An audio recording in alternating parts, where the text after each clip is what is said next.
Tunde Banjoko is the MD, Banjoko Farms, and chairman the Agrica Group for the LCCI. He's joining me via Zoom.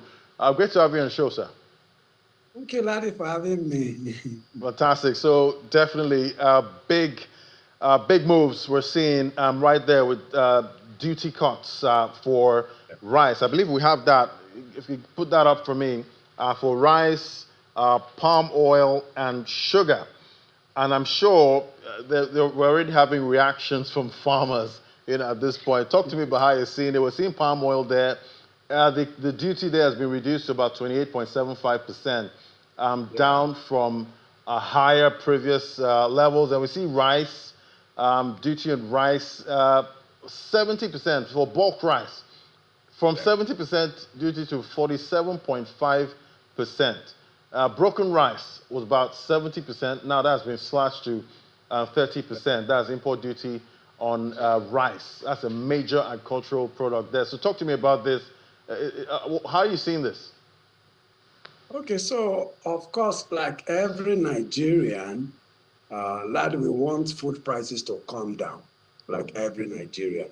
We want everybody to be able to afford the food they consume. And I think I support the overall objective of the federal government, which is they want local industries to be sustainable. They want product prices to come down. However, the methodology is what we don't think is favorable for internal production. Uh, so, like I said, look at by the time we are encouraging imports, what happens to those who have invested money into production? Because of our current high cost of production, we are unable to compete favorably with imported products. One thing we also must, take into cognizance is 80% of what we produced in Nigeria and consume is from smallholder farmers and people who are barely surviving under different conditions. So if we are to have sustainable process, it should be strengthening our local production, not looking for quick fix or short-term measure through importation. Because the same thing we experienced it last year as a nation when import waivers was given for maize, soya, and some products. The consequence of that is most of our farmers couldn't compete. But the landing cost of those products was far higher than the cost of production.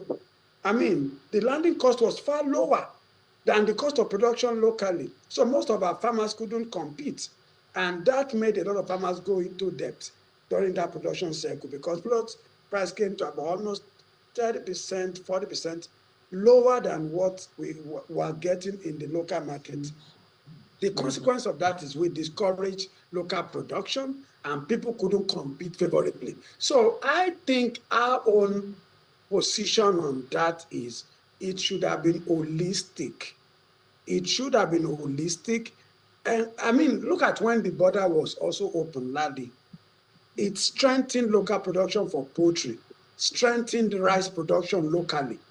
Those are the policies. And this policy inconsistency is what scares investors most times.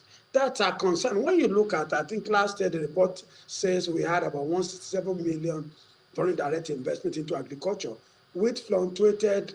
We got about 67 in the first quarter, came to 24, went up again, and came down again. So policy inconsistency is a concern for investors. Now, looking at the entire policy that we are discussing this afternoon, Ladi, now you are giving zero import waiver for machinery. Fantastic approach. Fantastic approach. Zero import, because now we can bring in equipment for farming, for processing. But now you have given me zero waiver to go and bring in the equipment instead of strengthening the local farmers to give me the raw materials.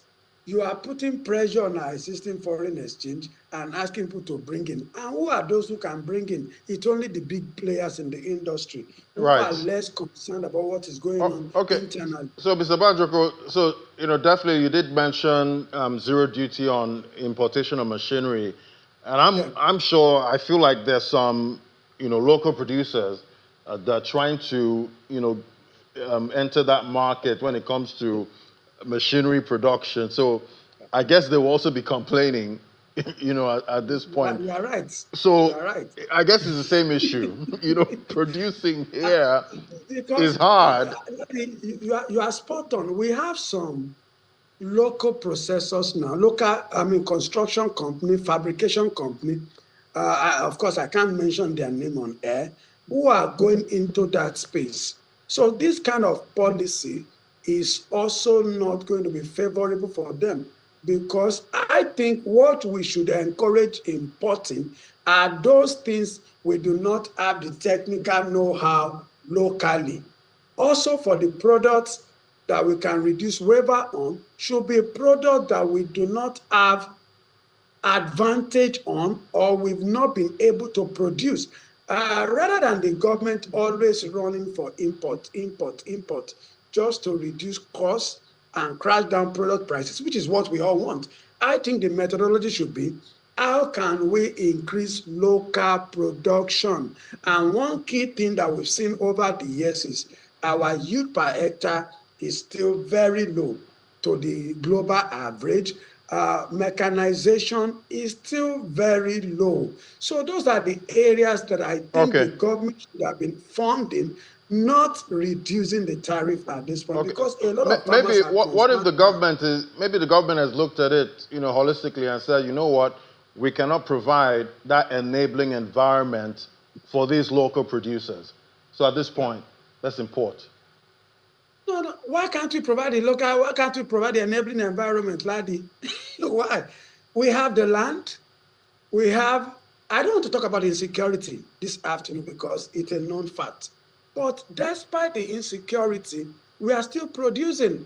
That's the truth. Despite the level of insecurity in some regions, in some states, we are still producing, we are still going to the farms. So can we leverage on those areas, those products? Let's look at the product, Ladi. We're talking about rice. We have a deficit of about 2 million metric tons. If we increase the current production level of the states that are producing, we'll meet up the deficit, and we'll also be talking of exporting. Look at crude palm oil.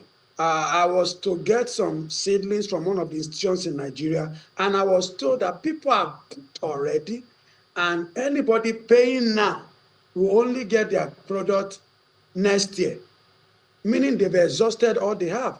Meaning we should strengthen some of these institutions to be able to produce enough. People want to invest, but now the seedlings are not available for palm oil. So those are the areas. So the government cannot tell us that we can't meet up locally. We can meet up locally if we invest locally.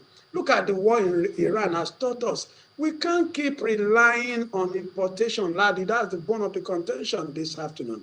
We can't keep telling people, go to farm, go and do agriculture, and then with some policies, you are discouraging investment. Some of Right. these policies are not consistent and they are not holistic. I All right. think government should make holistic policy formulation by bringing all stakeholders, not just economists or assumptions.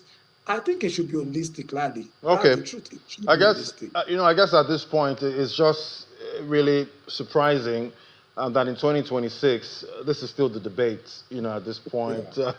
importation against supporting local producers. But I guess that's Yeah. what it is. Thank you so much, Mr. Tunde Thank you, laddie. Banjoko is the MD Banjoko Farms, and he's also the head of agric at the LCCI, the Agric Group. Thank you so much for coming on today.